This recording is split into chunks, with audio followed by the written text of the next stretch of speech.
Saya akan menyampaikan yang pertama terkait dengan pengungkapan kasus tindak pidana terkait pemberantasan tindak pidana perdagangan orang secara umum, bahwa tim Subdit Renakta Ditreskrim Polda Metro Jaya kemarin telah melakukan penangkapan terhadap 2 orang tersangka yang melakukan perekrutan, penampungan, pengiriman terhadap, bahasa awamnya adalah TKI ilegal, di mana para tersangka ini hasil pemeriksaan kita salah satunya adalah memanfaatkan posisi rentan daripada korban. Maksudnya seperti ini rekan-rekan sekalian, mereka memiliki jaringan sampai ke daerah-daerah. Kita amankan korban ada 6 orang, ada yang berasal dari Sulawesi Tengah, Kabupaten Poso, kemudian dari Jawa Timur, ya, dari daerah-daerah lain. Salah satu modusnya adalah direkrut, ditempatkan, dikirim ke luar negeri, ya, di mana pemberian uang ini adalah dalam rangka untuk memperoleh izin daripada suami atau orang tua, sehingga diizinkan untuk diberangkatkan ke luar negeri secara ilegal, di mana salah satunya akan dikirimkan untuk yang pertama ini ke Singapura dan Arab Saudi.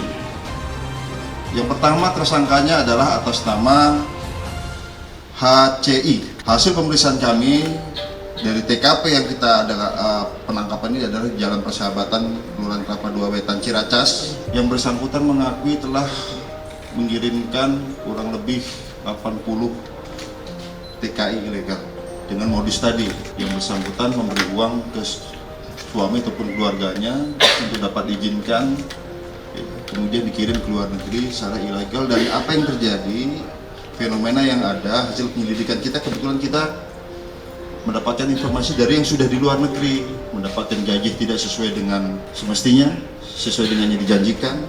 Kemudian dia kalau mau pulang takut karena akan didenda lagi. Kemudian modusnya lagi, mereka ini, kelompok ini menggunakan visa yang tidak sesuai dengan semestinya.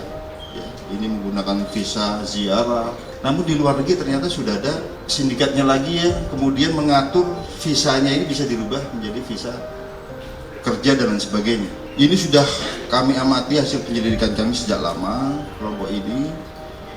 Dan tersangka yang kedua, ini modusnya juga hampir sama, tapi khusus untuk mengirimkan tenaga kerja ke Arab Saudi. Sebagaimana kita ketahui rekan-rekan sekalian, ini sejak tahun 2015 berdasarkan Peraturan Menteri Tenaga Kerja nomor 260 itu terjadi moratorium, di mana tidak ada lagi pengiriman tenaga kerja pada sektor informal, artinya untuk pengguna perorangan ke Arab Saudi. Ternyata ini ada, tetap dikirim sampai saat ini.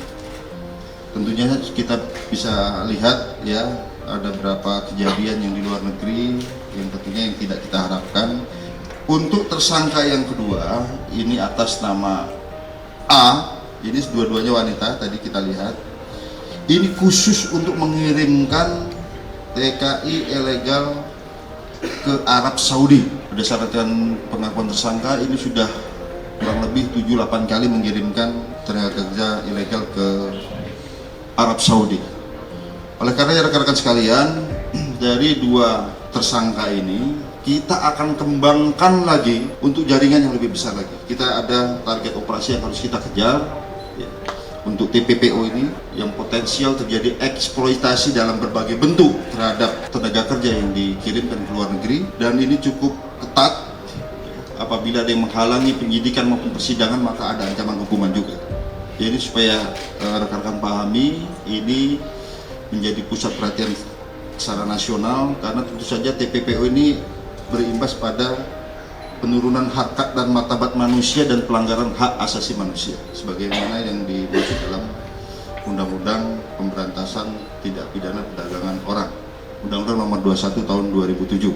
Saya kira ini yang perlu kami sampaikan. Kita bisa dapat sita beberapa alat bukti yang kita lihat di sini ya, paspor, bukti transfer dan sebagainya, buku daftar TKI yang sudah dikirim dan sebagainya. Dan tentu saja dengan ekspos ini, dengan rilis ini sebagai upaya preemptif dari pihak kepolisian memberikan edukasi pada masyarakat bahwa tindak pidana ini masih marak terjadi dan sudah berlangsung cukup lama, dan sekarang menjadi pusat perhatian. Kita akan tindak tegas terkait dengan tindak pidana yang terjadi. Saya kira demikian, terima kasih.